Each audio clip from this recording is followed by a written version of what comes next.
Nehemías capítulo 3. Vamos a leer todo el capítulo. Es una lectura larga, son 32 versículos, pero os pido ahí mucha atención en los detalles y no vamos a exponer versículo a versículo, si no nos quedaríamos aquí todo el día. Pero vamos a reconocer algunas informaciones importantes aquí en este capítulo. Nehemías capítulo 3, empezando ahí en el versículo 1.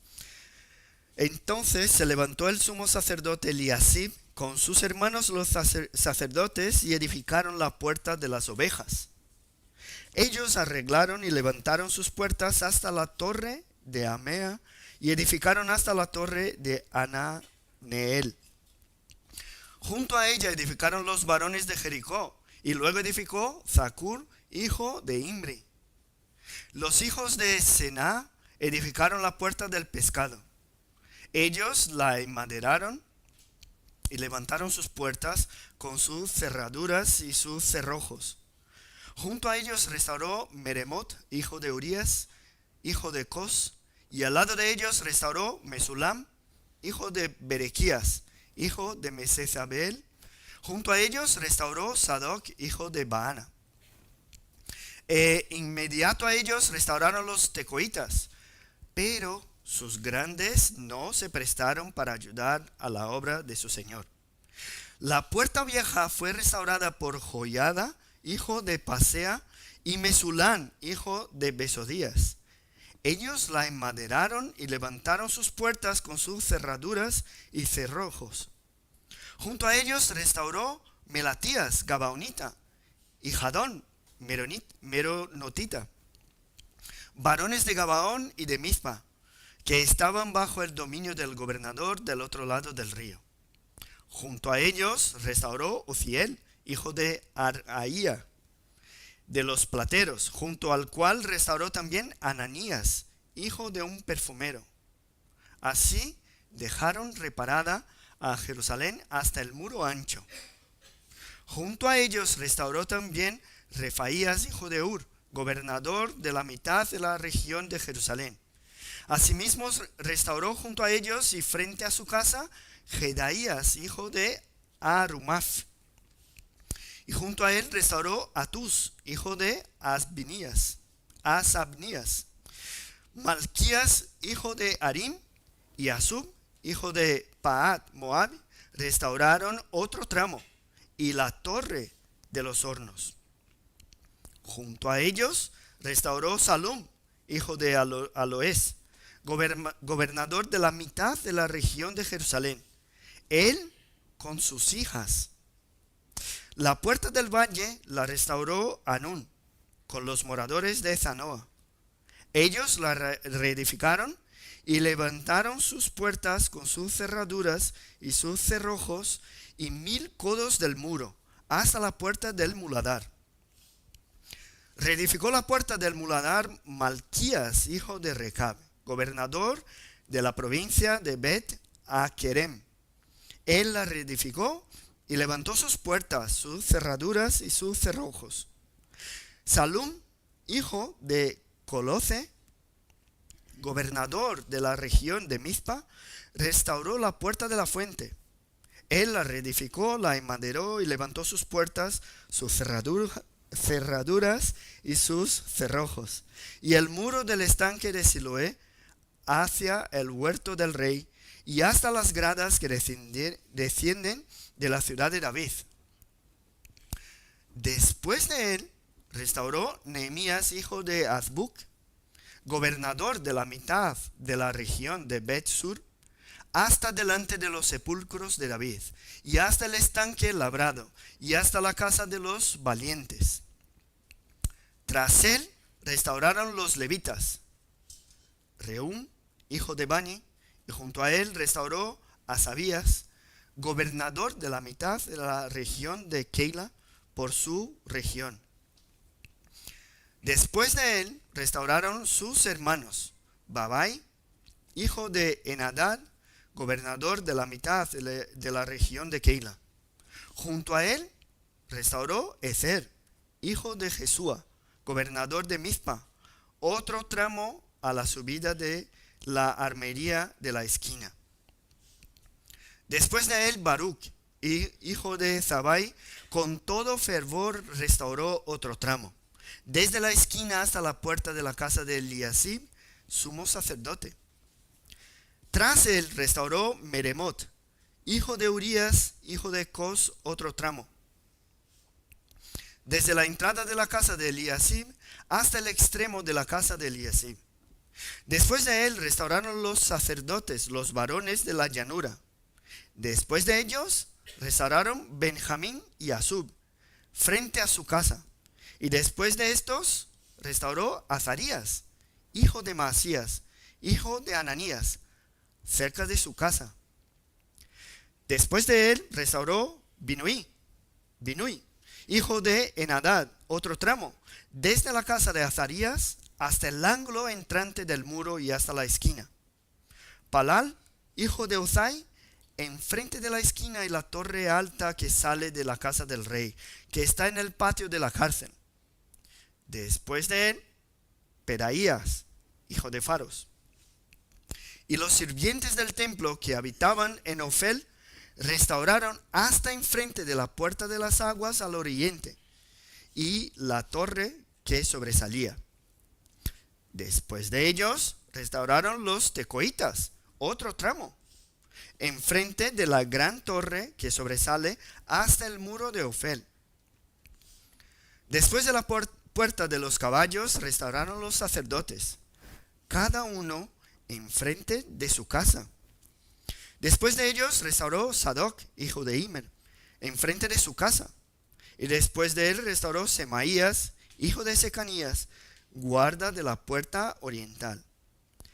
Tras él, Ananías, hijo de Selemías, y Anún, hijo sexto de Salaf, restauraron otro tramo. Después de ellos restauró Mesulán, hijo de Berequías, enfrente de su cámara. Después de él restauró Malquías, hijo del platero, hasta la casa de los sirvientes del templo y de los comerciantes, enfrente de la puerta del juicio, y hasta la sala de la esquina. Y entre la sala de la esquina y la puerta de las ovejas, restauraron los plateros y los comerciantes. Es un texto que se repite mucho. Si estáis buscando ideas de nombres para vuestros hijos, pues aquí hay un montón también. Pero de aquí vamos a sacar informaciones importantes para nosotros que estamos en el siglo XXI, muy lejos de todo ese contexto. Pues si nos acordamos, después de la llegada de Nehemías a Jerusalén, seguida de su evaluación de la situación que tenía allí, él compartió su plan, el plan que tenía en su corazón. Si nos acordamos bien, era un plan que Dios le había puesto en su corazón, que es lo que vimos la semana pasada. Incluso cuando les presenta el proyecto de reconstrucción ahí del muro, el argumento que utiliza es que la mano de su Dios había sido buena sobre él. Y ese favor de Dios también se reconocía en las palabras del rey. Esas son las palabras de Nehemías en el capítulo 2. Ahora, con este proyecto presentado, un proyecto grandísimo de reconstrucción de un muro gigante, y los argumentos mostrando que Dios estaba en la causa, estaba con él, el pueblo se animó. Se animó y le contestó diciendo ahí en el capítulo 2, levantémonos y edifiquemos. Y lo que vimos por último allí en el domingo pasado es que cuando el pueblo de Dios se levanta para la obra, ¿qué pasa? La oposición también se levanta, ¿no? El enemigo también se levanta para oponerse. Ellos estaban delante de una tarea gigante. Aquí, en este capítulo, es un resumen, ¿no? No es un capítulo exhaustivo, no están todas las partes del muro aquí. Y Nehemías, aún siendo un gran líder, incluso uno que fue llamado por Dios, sabía que esa obra era algo que deberían hacer entre todos. Y cómo es bonito ver que Dios levanta a unos para animar a otros, para que el trabajo sea realizado entre todos. Por eso, si os acordáis, hablamos de que el Evangelio no es solamente para uno que no cree en Cristo. No es solamente para el punto inicial de la vida con Cristo. El Evangelio es el combustible, es lo que nos llena, el alimento, la energía que nos hace seguir adelante en la vida con Cristo. Por eso venimos, por eso estamos aquí. Por eso nos juntamos para estudiar. Porque necesitamos el alimento espiritual para que la tarea que Dios tiene preparada para nosotros sea cumplida. Y sabemos que el libro fue escrito en el contexto del pueblo judío, específicamente hablando de la reconstrucción de los muros de Jerusalén, que fue lo que hemos leído ahora. Pero quiero que veamos estas enseñanzas al pueblo judío de aquel entonces y las traigamos a nuestro contexto de hoy. Cuando aplicamos lo que reconocemos aquí a nuestros tiempos, vamos a ver que todo eso, lo que estamos leyendo, nos ayuda a comprender la obra que Dios tiene y requiere de nosotros, de cada uno de nosotros. O sea, vamos a hablar por medio del texto que habla de la reconstrucción de los muros, vamos a hablar de la iglesia, del pueblo de Dios. Ahora, ¿qué es la iglesia para ti? Podemos mirar, ¿no?, las paredes, las personas, los nombres escritos ahí en las paredes, en la puerta, y algunos pueden pensar que es una reunión de algunos amigos, donde tienen la oportunidad de disfrutar de un tiempo juntos. ¡Qué bien! ¿No? Otros pueden pensar que la iglesia es un lugar de descanso. Pues ya tenemos toda la semana de trabajo, ahora venimos, nos sentamos muy cómodos en los bancos antiguos con aire acondicionado y qué bien, ¿no? Un tiempo de descanso. Otros, sin embargo, vienen y creen que la iglesia es como vuestro colegio, niños. Entonces vienen para aprender y solo lo que quieren aquí es sacar una enseñanza teórica de algo, de un texto y tal. Otros pueden decir que la iglesia es para obras sociales. Nos juntamos para bendecir a los que necesitan. Hay otros que dicen que vienen aquí para dejar algo y recibir algo en cambio. Yo doy mi ofrenda, pues ahora quiero mi bendición. O algo así, ¿no? Pero lo difícil es mirar hacia nosotros aquí, nosotros iglesia, y darnos cuenta de que la iglesia es un lugar de trabajo. Y el pueblo de Dios, nosotros que estamos aquí, somos siervos. Y es así que vamos a empezar a ver el texto de hoy. Vamos a hablar de trabajo. Porque uno todavía puede pensar que el cristianismo es creer y ya está.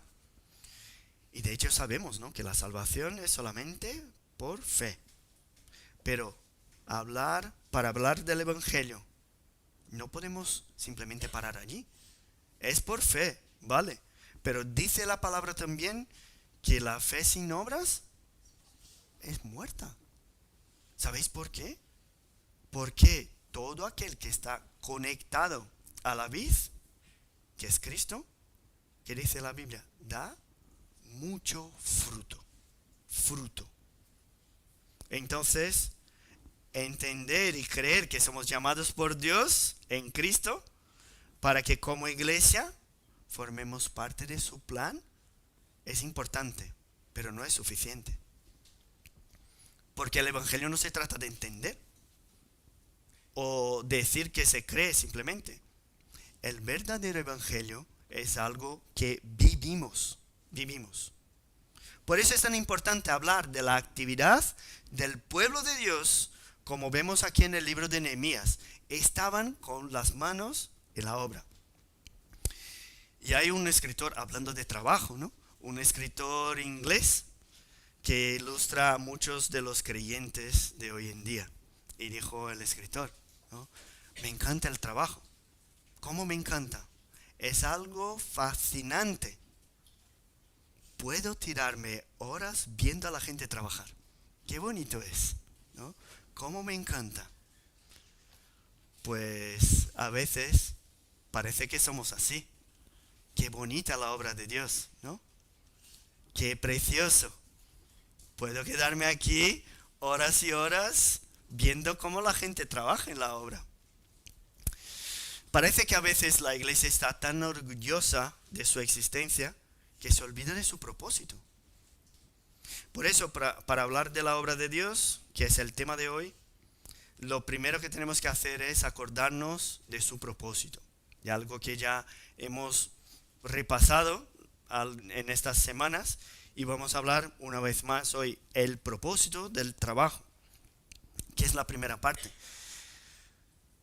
Parece que a veces la iglesia quiere incluirse en las bendiciones de Dios, quiere recibir esas bendiciones, quiere ver, hablando en las palabras de Nehemías, quiere ver el muro reconstruido. Si hablamos en nuestras palabras, quiere ver su matrimonio restaurado. Sí, sí que quiere. Quiere ver toda la tierra sembrada con el evangelio. Pero no quiere poner la mano en el arado. Parece. Y si nos acordamos bien, la semana pasada cité una frase de un misionero que dijo, el origen del llamado no es el hombre o la iglesia, sino Dios. Y la finalidad del llamado no es puramente servir a los hombres o la iglesia, sino a Dios. Entonces, para empezar a trabajar, hay que tener eso muy claro. Nehemías tenía en su propósito una sola cosa, que era la gloria de Dios. Imaginaos, como hemos leído ahora en el Salmo 48, la hermosa provincia, como dice el Salmo, el gozo de la tierra, la ciudad del gran rey. Son estas las palabras del Salmo 48. Toda esa belleza ahora, en los tiempos de Nehemías, era motivo de burla, de escarnio por todos los que pasaban por allí. Sus vecinos querían que la ciudad se quedara tal cual estaba, pues así no tenían defensa, no tenían honra, no tenían nada, escombros. Era así que estaba la ciudad. Ahora, ¿cómo mirar hacia una puerta quemada? Y acordarse, por ejemplo, del Salmo 87, que dice, ama el Señor las puertas de Sión, más que todas las moradas de Jacob. Dice ahí el Salmo 87, cosas gloriosas se han dicho de ti, ciudad de Dios. Ahora, si Dios ama tanto a Jerusalén, como ellos veían y creían, ¿cómo puede ser que los muros estén destrozados y las puertas quemadas? ¿No se daban cuenta de la importancia de la ciudad de Jerusalén en manifestar, ¿no? La gloria de Dios a todos los que estaban alrededor, incluso al pueblo que vivía allí? Ellos no se daban cuenta de que esa era la ciudad que reflejaba la gloria del Dios vivo y verdadero. Por supuesto, ¿no?, que reconstruir los muros y las puertas también forma parte de la seguridad, de la justicia del pueblo. Incluso no tenía ningún sentido, imaginaos, alguien empezar a reconstruir su propia casa si los muros de la ciudad estaban destrozados. ¿Cómo iban a protegerse de los ataques de los enemigos? Pero a lo largo de los años, décadas, la gente ya estaba acostumbrada a vivir con esa idea. se saltaban los escombros, cambiaban de camino y los dejaban allí. Perdieron de vista el propósito principal del pueblo de Dios. Como predicó el profeta Ageo, ellos estaban más preocupados en entesar sus casas, adornar sus propias casas, mientras el templo, la casa de Dios, los muros, eran un montón de escombros. Mis hermanos, no podemos olvidarnos que el propósito del pueblo de Dios es manifestar la gloria de Dios al mundo. Ahora, ¿cómo es posible? ¿Cómo es posible reflejar esa gloria si al mirar desde lejos lo que se veía era destrucción? ¿Cómo puede ser? Por eso la motivación de Nehemías no estaba simplemente en la protección del pueblo, sino en la gloria de su Dios. Es eso lo que debería llenarnos incluso hoy de propósito cuando pensamos en la obra que todavía tenemos por delante. No estamos aquí porque somos creyentes de toda la vida. No estamos aquí porque hay un buen rollo entre nosotros. El propósito de la iglesia no es simplemente que exista una iglesia. Eso no tiene sentido. El propósito de la iglesia no es llenarla de gente. El propósito de la iglesia es manifestar la gloria de Dios. A veces leyendo el libro de Nehemías y libros así, nos confundimos un poco y pensamos en la parte arquitectónica, ¿no?, de la iglesia simplemente. Y me encantaría tener un local grandísimo con una torre, una cruz. No veo ningún problema, ¿no? Una campana incluso. No hay ningún problema en querer construir un local de culto bonito, con órganos de tubos, ¿no? Qué precioso todo eso. El problema está en el propósito de lo que construimos. Entonces, es muy triste ver aquí en España, por ejemplo, capillas preciosas, pero que han sido construidas para servir como panteones reales, como sepultura de reyes y sus familias. Qué triste. ¿Cómo es posible esto? O iglesias grandísimas que lo más importante que se hace allí es visitar una reliquia, un objeto, una imagen. Hay iglesias tan bonitas que lo único que representan es el poder de una institución, de una entidad o de una persona que incluso a lo mejor ha sido un hombre o una mujer de Dios y quería reflejar su gloria, pero ahora es idolatrada y utilizan su imagen allí como adoración y no adoran al propio Dios. Imaginaos si Nehemías, después de reconstruir todo el muro allí con el pueblo, dijese que su espiritualidad le hace una persona especial y por eso ahora la gente debería prestarle culto. Sería más o menos eso. Mis hermanos, si nos enfocamos en los muros, podemos perder de vista el propósito por el cual está el muro. Esa misma ciudad, con el muro reconstruido por esta gente que trabajó ahí día tras día, fue visitada por Jesucristo algunos años, siglos después. ¿Y sabe qué pasó? Jesús, cuando entró en la ciudad, miró y lo que vio fue personas que estaban como ovejas sin pastor. No miró los muros, no miró las construcciones. Ellos estaban centrados en los ritos, en los edificios, en los cargos, en el conocimiento, pero estaban tan cegados que no pudieron ver la gloria del propio Dios delante de ellos. ¿Por qué estás aquí? No vengas a la iglesia porque la iglesia es bonita. Incluso hay iglesias más bonitas por ahí. No vengas para mostrar a los demás cuán estupendo eres. No vengas por venir. formar parte del pueblo de Dios debe tener como propósito glorificar al propio Dios. Cuando Cristo habló de su tarea, de las cosas que estaba haciendo, dijo: Padre, glorifica tu nombre, tu nombre. Cuando enseñó en el Sermón del Monte, allí hablando de nosotros como la sal y la luz del mundo, lo que dijo fue: así alumbre vuestra luz delante de los hombres, para que vean vuestras buenas obras y que hagan y glorifiquen a vosotros. No, glorifiquen a vuestro Padre que está en los cielos.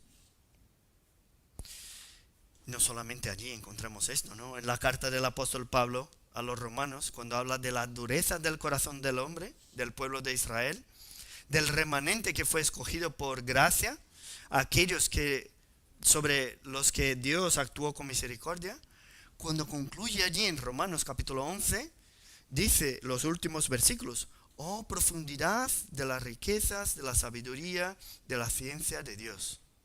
Cuán insondables son sus juicios, inescrutables sus caminos. Porque ¿quién entendió la mente de Dios? ¿O quién fue su consejero? ¿O quién le dio a él primero para que le fuese recompensado? Y concluye: porque de él, y por él, y para él son todas las cosas. A él sea la gloria por los siglos. Amén. Esas son las palabras que están allí. La tarea no es simplemente reconstruir el muro. No son paredes ni costumbres. Estamos aquí para reflejar su gloria. O sea, como escuchamos en las preguntas del catecismo, ¿no? El fin principal del hombre, ¿cuál es? Glorificar a Dios y gozar de Él para siempre, eternamente. No podemos mirar lo que es físico y olvidarnos de la finalidad de todas las cosas. Ahora, si pensamos en la tarea de la iglesia, ya estamos ahí hablando del propósito, y ahora vamos a la obra. La tarea que nosotros todavía tenemos por delante, que es grandísima, podemos pensar: ¿quién es capaz de trabajar en esa obra? ¿Quién es aquí de nosotros se siente apto, capacitado para trabajar en esa obra? Si vemos la cantidad de obra que todavía hay en nuestra vida, en la vida de nuestra familia, en nuestra iglesia, o por alcanzar a todos los pueblos con el evangelio, ¿quién aquí se siente capaz de hacerlo? Por eso, ahora, hablando más directamente del capítulo 3, vamos a hablar en la segunda parte algo que complementa, hablando del tema, ¿no? Que habla del trabajo de Dios, pero el trabajo de Dios se hace con el pueblo de Dios. Ese es el tema, ¿no? Con todas las palabras. Hablamos del propósito de ese trabajo, ahora vamos a hablar de las personas involucradas. Y quiero comentarles de la biografía. Como sabéis, me encantan, ¿no?, las biografías de un hombre sencillo, un irlandés llamado Gideon Ouseley. Gideon era un trabajador rural, trabajaba separando, ¿no?, la mazorca de la paja, limpiando y tal. Y en su vida de no creyente, a él le encantaban las tabernas, la bebida, y estaba casado. Desperdició todo el dinero, todos los recursos de su familia, los suyos y los de su mujer. Y un día en su vida Dios le rescató, le alcanzó, recibió a Cristo como su Señor y Salvador y empezó a leer la Biblia, a estudiar, a tener comunión con los hermanos. Y un día estaba orando y tenía ese anhelo de hablar del evangelio a los demás, pero decía: ¿quién soy yo? ¿No? Que con esta historia, con tantas cosas que he hecho en el pasado, con la sencillez que hablo, ¿no? De mi vocabulario, ¿quién soy yo para hacer algo? Y un día estaba orando y dice en su biografía que escuchaba como una voz que le decía, predica el Evangelio. Y él le contestaba, pues no soy capaz. Y la voz le seguía preguntando, ¿no? Y le preguntó, ¿conoces la enfermedad del mundo? Y él contestó a esa voz, ¿no? En su cabeza, sí señor, conozco. Y seguía la pregunta, ¿conoces el remedio? Y él contestó, sí, conozco el remedio. Y esa voz le dijo, pues vete y habla de la enfermedad y habla del remedio y todo lo demás es paja. Olvídate de los demás. No te preocupes con los demás. O sea, mis hermanos, no hay excusas para que no participemos de la obra de Dios. Dios tiene un lugar, una tarea para cada uno de nosotros. Ajustar el propósito es algo que tenemos que hacer cada vez que actuamos. ¿Por qué? Porque nuestra carne lo que quiere es gloria para nosotros. Tenemos siempre que acordarnos del propósito. Pero lo que vemos aquí, debemos hacer todo para la gloria de Dios. Y ese capítulo nos lleva a comprender cómo funciona esa obra, la obra de Dios. Si miramos los detalles del capítulo 3, vamos a ver diferentes personas unidas en la misma obra. La obra era la reconstrucción. Y hay un montón de gente diferente. Para empezar, Nehemías, que era el copero del rey persa. Para empezar, ese era el maestro, ¿no? de la obra. El copero del rey. Vale, empezamos así. Ahora, sin él, solo con él, quiero decir, pues él no podía hacer nada solo. Por eso, no podía tampoco dejar de describir con muchos detalles la participación del pueblo. No podía saltarse el capítulo 3, que a veces leemos el capítulo 3 y decimos, oye, no sé, estaría mejor solo poner que toda la gente ayudó en la reconstrucción, ¿no? Leer 32 versículos aquí, después de este el otro, después del otro el otro, y luego junto a este no sé qué. ¿Por qué tanta descripción? Él utiliza los 32 versículos para describir el trabajo en diferentes partes del muro hecho por diferentes personas. Vemos aquí hombres y mujeres, algunos profesionales como plateros, no albañiles, plateros, perfumeros, comerciantes. Hay un montón de profesiones aquí. Aparecen aquí personas de la ciudad, pero también personas de fuera de la ciudad, como los varones de Jericó, o los varones de Gabaón y de Mizpa. Y la narrativa del trabajo lo que revela es la diversidad de los trabajadores y la importancia de cada uno de ellos para una tarea específica. Es curioso leer todo esto y empezar a estudiar y ver que la obra empieza en la puerta de las ovejas y termina en la puerta de las ovejas. Y si miramos las reconstrucciones y lo que hay en la arqueología, vemos que su descripción va así, en sentido antihorario. Y tampoco hay una descripción aquí de cada detalle, ¿no? Porque sabemos que el muro era gigante, sino que va a trozos y habla de detalles principales. Vemos que la narrativa empieza hablando del sumo sacerdote, Eliasib. Y eso es muy importante para nosotros. No hay un verdadero liderazgo espiritual si no se reconoce en la vida, en las actitudes del líder, la iniciativa para el trabajo. No hay. Fue lo que hizo primero Nehemías, cuando se despertó incluso por la noche para mirar todo lo que tenía de trabajo, evaluó toda la obra.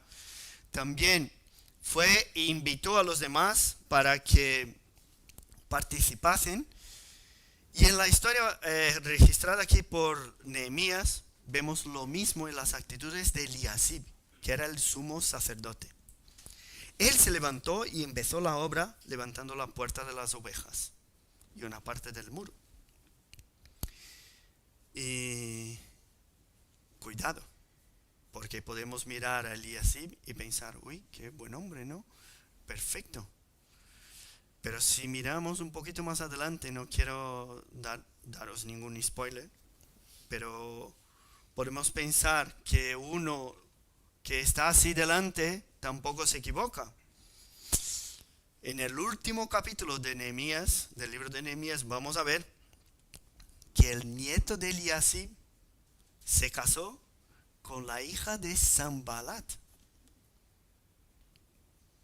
Fíjate. Y el sumo sacerdote Eliasib hizo un acuerdo con Tobías. Pero Tobías y Sanbalat no son los que están en oposición a la obra. Pues sí. Y es muy triste ver que de la misma manera que un líder influye para bien, veremos que también influye para mal. Por eso, al que más es dado, más le es cobrado.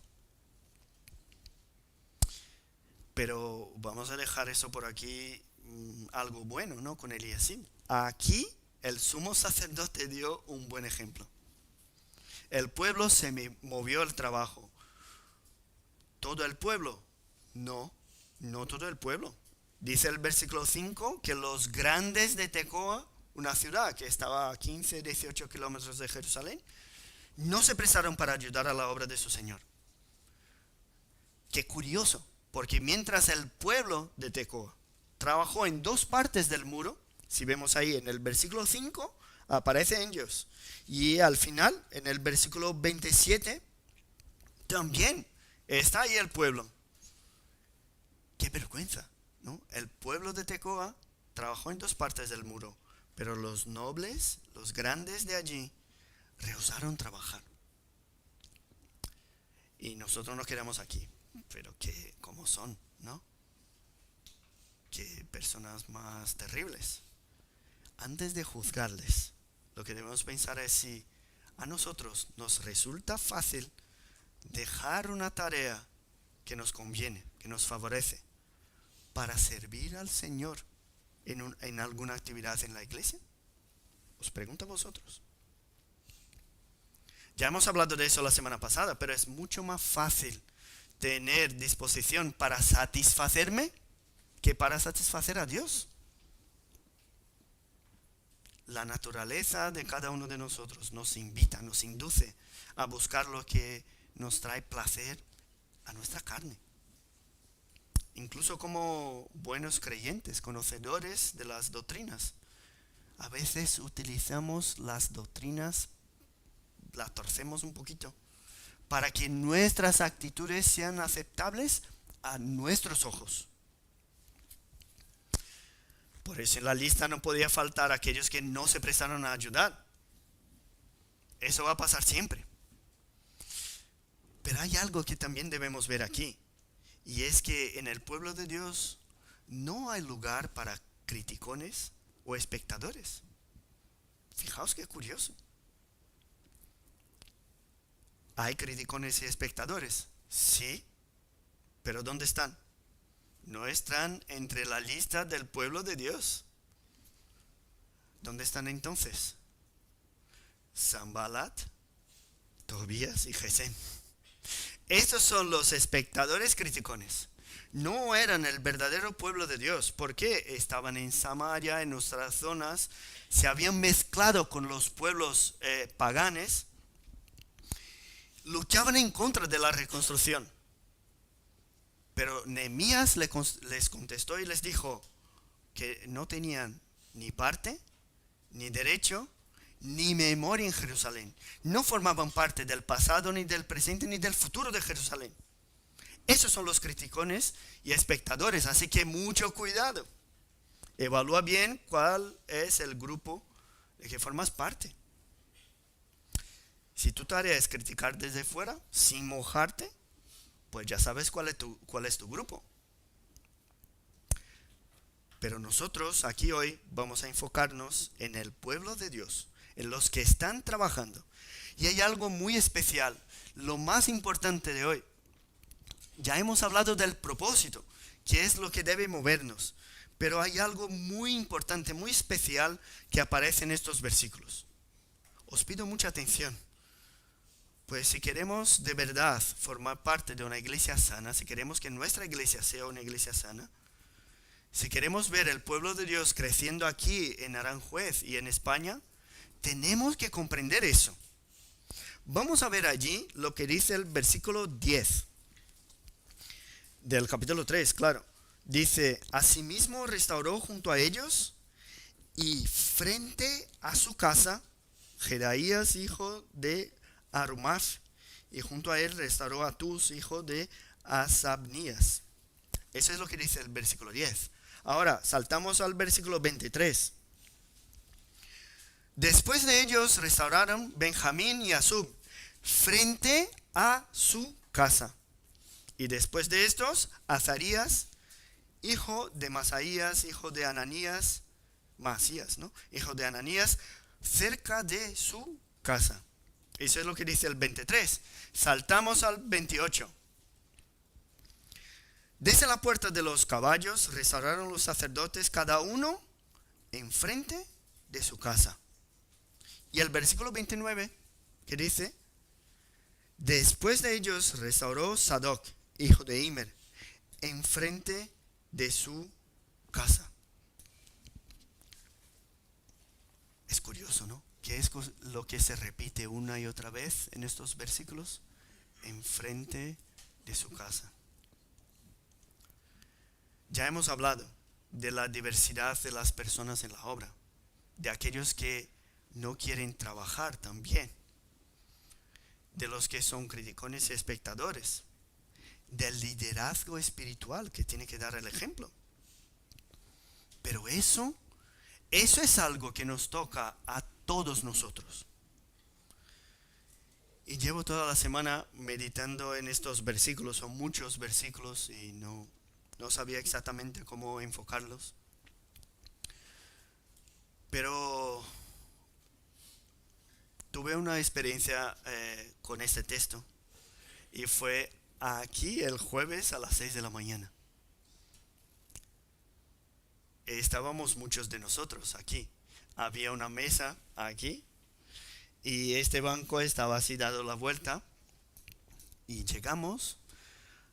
Faltando 2 minutos ya estaban muchos aquí sentados. Carol se fue a por unas sillas y nos dijeron, no, hay sillas. Y yo cogí una de las sillas. Cuando me vine al otro lado, John se adelantó y se sentó allí. Y yo me quedé así donde me siento y había una silla y un espacio. Y cuando me senté y miré, estábamos todos alrededor de la mesa. Y es una ilustración pequeña, ¿no? Pero en aquel momento me vino el capítulo 3 de Nehemías. Me vino lo que pasó aquí y lo que Nehemías nos deja a nosotros. Desde la puerta de las ovejas, dando la vuelta hasta la puerta de las ovejas, todo estaba cubierto. El pueblo estaba unido trabajando. Y vernos nosotros aquí juntos para orar, para mí fue como ver a todo el pueblo cargando piedras y maderas por todo el perímetro. Quizás esa sea una ilustración muy, muy sencilla, ¿no?, para expresar una obra gigante. Pero la defensa de un solo soldado influye en la formación y en la capacidad de resistir de todo el batallón. Por eso, decir tantas veces que restauró enfrente de su casa. Por eso es tan importante. A veces pensamos en la obra del Señor, en compartir el Evangelio, en todo lo que tenemos que hacer. por el mundo, pensamos en todo lo que hay de misioneros allí en todos los países, eh, y no miramos la defensa dentro de nuestra propia casa. Debemos darnos cuenta de que si cada uno de nosotros aquí, dentro de nuestra relación personal con Dios, dentro del cuidado espiritual de nuestra familia, si primero cuidamos de lo que está dentro de nuestra casa, si crecemos espiritualmente como persona y como familia, mis hermanos, yo os digo, veremos el crecimiento espiritual de la iglesia. ¿Sabe por qué? Porque Dios no llama a organizaciones. Dios no llama a denominaciones. No llama a instituciones. Dios llama a personas. Toda clase de personas.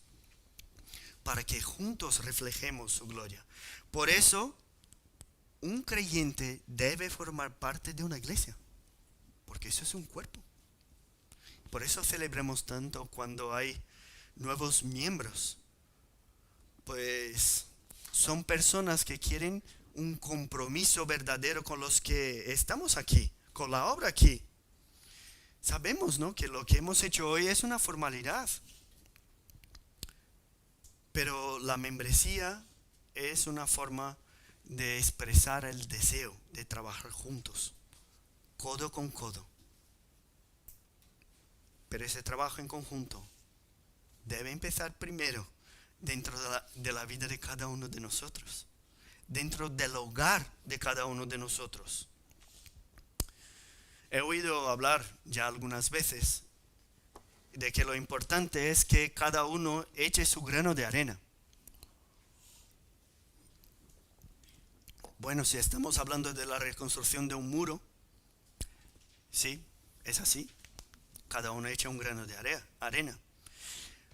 Pero si transportamos toda esa información y esa enseñanza a nuestros días, la iglesia no son los muros, no son las paredes. La iglesia somos nosotros, las personas. Así que cuando sirves a una iglesia, no echas tu grano de arena.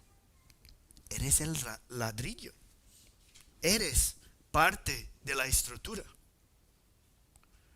Por eso debo fortalecer mi vida con Dios, mi relación con Dios, el cuidado espiritual de mi familia, porque nosotros formamos parte de la pared, de todas las paredes. Ahora, imaginaos si yo estoy hecho de cartón y estoy aquí. Y si se moja, pues se estropea. Si se seca, se queda más o menos, ¿no? ¿Y cómo voy a fortalecer toda la estructura de la iglesia? ¿Cuál será mi función en esta pared? Lo que tenemos que preguntarnos hoy, delante de esta lista de gente que estaba trabajando, es: ¿cuál es la tarea que Dios tiene para nosotros aquí en Aranjuez? ¿Cuál es la reconstrucción, o cambiando de palabra, la reconciliación que debemos trabajar? Para eso, antes de contestar a esa pregunta, debes preguntarte cuál es el propósito de todo lo que haces. Porque tenemos que empezar por ahí. Si no ajustamos el propósito, podemos servir a Dios para agradarnos a nosotros mismos. Podemos ofrendar a Dios pensando que merecemos algo a cambio, ¿no? Podemos dedicarnos a Dios pensando que eso es lo que me garantiza una vida tranquila y sin problemas. Y no es así. No podemos empezar a trabajar, a hablar de trabajo si no hay en nosotros la preocupación por trabajar con el propósito adecuado. Por eso antes, durante, después del trabajo de la obra del Señor, debemos preocuparnos por lo que nos lleva a trabajar. Nosotros no podemos más estar en oprobio, como estaba el pueblo allí, en deshonra, en humillación. ¿Sabe por qué? No es porque mereces más, es porque debes reflejar la gloria de Dios ¿Cómo vas a reflejar la gloria de Dios si tu vida está deshecha? Es a través de nosotros que el mundo conoce a Cristo. Y no hay excusas para que no participemos de la obra de Dios en nuestros tiempos, porque Dios tiene un lugar, una tarea para cada uno de nosotros. Aquí, hombres y mujeres, niños pueden trabajar, gente mayor, pobres, ricos. Cada uno de nosotros formamos parte del mismo cuerpo y debemos trabajar para el mismo propósito, que es hacer el nombre de Dios grande. ¿Y cuál es la mejor manera de trabajar? La mejor manera de trabajar es que empieces preocupándote con el trozo de muro que está justo delante de tu casa. Ocúpate de tu vida espiritual, de tu relación personal con Dios, de la salud espiritual de tu propia familia. Porque si queremos una iglesia llena del Espíritu Santo, no tenemos que cambiar las paredes. Estas paredes son suficientes. Si queremos una iglesia llena del Espíritu Santo, tú y yo debemos cambiar. Tú y yo debemos estar llenos del Espíritu Santo. Cada creyente tiene su papel dentro del reino de Dios. Ahora, la iglesia de Aranjuez necesita no creyentes calentadores de banco. La iglesia de aquí necesita gente con las manos ocupadas en la obra. ¿Qué es lo que Dios requiere de ti ahora mismo?